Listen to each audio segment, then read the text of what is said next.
ఆవరణమునాకాశము నిరావరణమచల మనసు అనిరి మహాత్ముల్.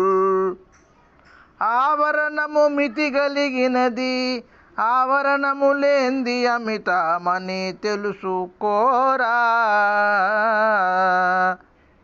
ఈ రెంటిని వేరని కనుక్కోరా.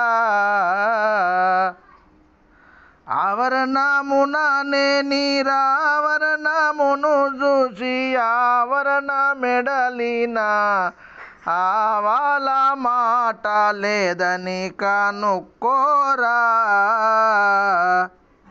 ఈ రెంటిని వేరని కనుక్కోరా. జై నిజ గురుభ్యో నమః. జై అమలాంబ సమేత అనుభవానంద రాజయోగేంద్ర ప్రభుస్వాముల వారి దివ్య చరణార విందములకు ద్వాదశి వందనములు సమర్పించుకొనుచు శ్రీమద్ భాగవత కృష్ణ ప్రభు దేశికేంద్ర వారిచే విరచితమైన శక్తిద్వయ నిరాసకంబక శుద్ధ నికుణతత్వ కందార్థ దరువులలో ఎరుకోత్పత్తి లక్షణం 16వ కందార్థాన్ని ముచ్చరించుకుంటూ ఉన్నాం. దీనికి మునుపు కందార్థంలో అహము అననిది, అహమున్నదో లేదో ఎరుగనిది,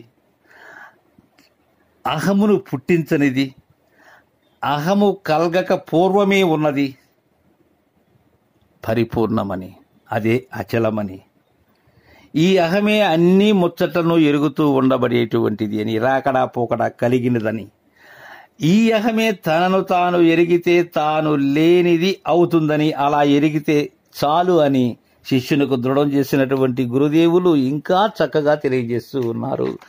నాయనా శిష్య, ఆవరణము నాకసము నిరావరణము నచలమనుచు ఎనిరి మహాత్ముల్. ఆవరణము మితి కలిగినది, ఆవరణము లేంది ఏమితమని తెలుసుకోరా. ఈ రెంటిని వేరని కానుకోరా. శిష్య, ఎరుకను పరిపూర్ణమును ఏకముగా చూడకు నాయన. ఇవి రెండు వేరు వేరని తెలియటమే పరిపూర్ణ బోధ శిష్య. ఇవి రెండు ఏకము కావు నాయన. ఒకటి లేకనే ఉన్నట్లుగా భ్రాంతి చెందిస్తూ ఉన్నది, ఒకటి ఏ భ్రాంతులు లేక ఏక ప్రకారముగా స్వతసిద్ధమై నీకు పూర్వము నీ తదుపరి ఉండబడేటువంటిది నాయన.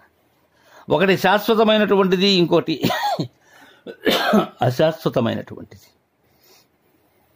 ఎలా అంటే ఆవరణము ఆకాశము. ఆవరణం అంటే ఏంటి? నిన్ను కేంద్రముగా చేసుకొని నీ చుట్టూ ఆవరించుకొని చుట్టుకుని ఉండబడేటువంటిది ఆవరణం. ఆ ఆవరణంలోనే నీవున్నావు. ఏం లేదు శిష్య, నీవున్నావు కదా నాయన. నీవు కేంద్రముగా నీ చుట్టూ ఒకసారి చూడు నాయన. ఎదురుగా కనిపించేటువంటి నీవు ఆకాశముగా భ్రాంతి చెందింపబడుతూ ఉన్నబడేటువంటి ఆ నీలవర్ణమైనటువంటిది ఏదో నీ పైన శిరోభాగంలో ఉన్నది ఏదైతే ఉన్నదో అది నీ చుట్టూ చుట్టుకుని ఉన్నది ఆవరణము వలె. దానికి కేంద్రం ఎవరు? నీవే నాయన. అది ఆవరణం. దీనికే శృతివాక్యం ఆవరణ రహితమచలం కర్తృకార్య వివర్జితం. అది పరిపూర్ణం. నిరావరణము నచలమనుచు అనిరి మహాత్ములు. పరిపూర్ణం ఎలాంటిదన్నారు మహాత్ములైనటువంటి సాంప్రదాయక పెద్దలు, ఋష్యాదులు మొదలుకొని శివరామ దీక్షితుల వరకు మనకు పరంపరలో వస్తుండబడేటువంటి మహనీయులైనటువంటి మహాత్ములు ఏమన్నారు? అచలము నిరావరణము అన్నారు. అంటే మితి లేనటువంటిది అన్నారు. నీ చుట్టూ చుట్టుకుని ఉండబడేటువంటి పంచభూతాత్మకమైనటువంటి ఈ విశ్వమును కూడా మీరినటువంటిది పరిపూర్ణము అని తెలియజేశారు.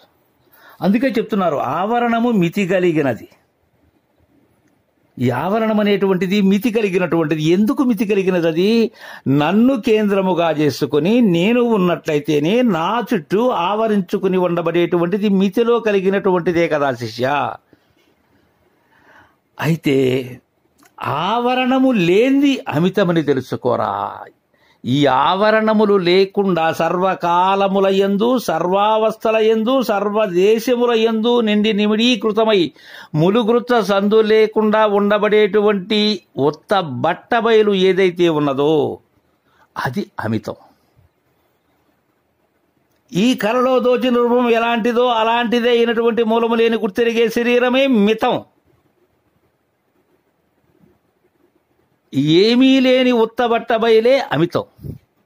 అయితే ఇది ఎప్పుడు తెలుసుకోవాలి? ఇది మితిలో ఉండే ఆవరణములో ఉండే నిరావరణాన్ని తెలుసుకోవాలి.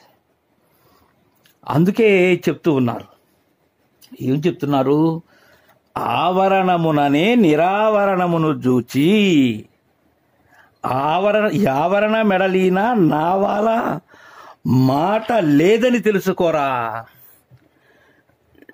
ఎందుకని? మాట ఎక్కడ ఉన్నది? మాట అంటే ఏం కాదు, శబ్దం. శబ్దం అనగా అకార ఉకార మకార బిందు సంజనితమైనటువంటి ఓంకారం. దాని ద్వారానే కదా సృష్టి. అకారమున బ్రహ్మ, ఉకారమున విష్ణువు, మకారమున ఈశ్వరుడు. తద్వారానే కదా సృష్టి జరిగినది.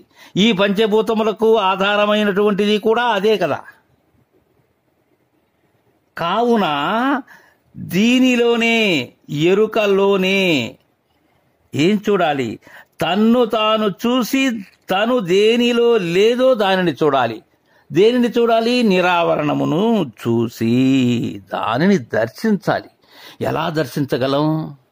గురు సౌజ్ఞతో దర్శించగలం. గురువుకు దేహార్థ ప్రాణములు సమర్పించి చతుర్విధ శుశ్రూషలు ఆచరించినటువంటి వారి శిష్యుని మీద కరుణ కలిగి అశరీరి అయినటువంటి సద్గురువు మూర్తి ఈ ఆవరణముననే నిరావరణము చూపగలరు. మిగిలినటువంటి వారికి ఇది సాధ్యము కాదుగాక కాదు. అలా చూసి యావరణ మెడలీనా విడిచినచో అంటే ఆవరణాన్ని ఎలా విడవాలి? తనకు తానుగా విడిపోతుంది. ఎప్పుడు విడిపోతుంది? ఎరుక తనకు తా విడిపోదు, పెద్దల యొక్క వాక్యం. కానీ ఎప్పుడు విడిపోతుంది?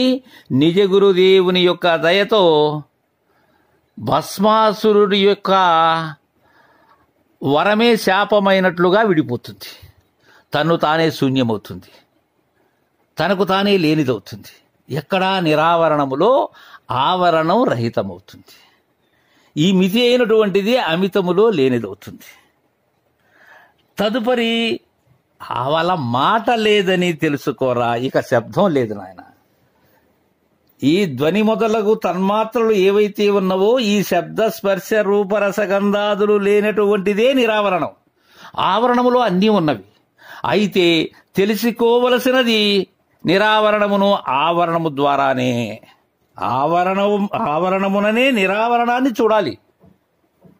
ఇలా తెలియజేసినటువంటి వారు సాంప్రదాయక గురువులు. వారే సమర్థులు. ఉన్న విషయాన్ని ఉన్నట్లుగా యథార్థముగా బోధ చేసేటువంటి మహనీయులు వారు. అలా తెలుసుకోరా. ఈ రెండిని వేరని కనుక్కోరా. ఏ రెండిని? ఆవరణము నిరావరణము వేరైనటువంటివని, మితి కలిగినది అమితమైనటువంటిది వేరైనటువంటివని, ఎరుక పూర్ణములు రెండు ఎప్పుడూ ఏకము కానివని తెలుసుకో శిష్య అని తెలియజేస్తూ ఉన్నారు గురుదేవులు. ఆవరణము ఆకాశమే. ఇది మితిలో ఉన్నదే. ఇది నిరావరణమే పరిపూర్ణమని మనకు 80వ కందార్థం ద్వారా చక్కగా కృష్ణప్రభు దేశికేంద్ర వారు తెలియజేశారు. జై గురుదేవా.